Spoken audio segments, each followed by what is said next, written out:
Mother Angel had. Her husband left them when little Abraham was only 3 months old. But Angel's joy was tainted by fear because Abraham was always sick. I loved my son so much and did all I could to save him.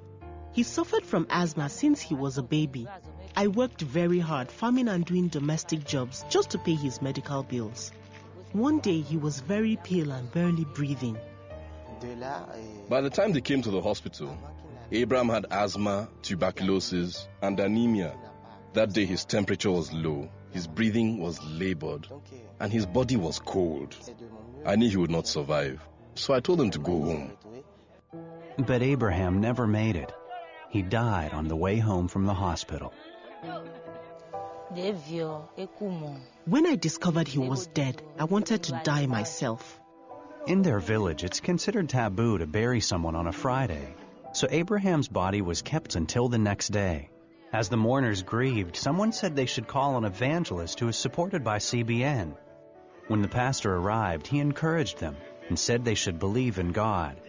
Then he said a prayer and played tapes of CBN shows. I assured them that a miracle would happen and Abraham would resurrect.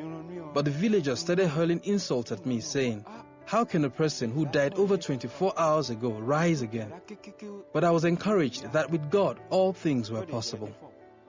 As the crowd watched CBN's Turning Point, one of the hosts began to pray for miracles.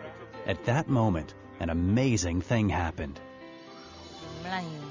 We were all surprised to see the body move. Just when they were ready to take him away for burial, he came back to life. The people were shocked. Then he arose, and we thanked God. It's no story, it happened.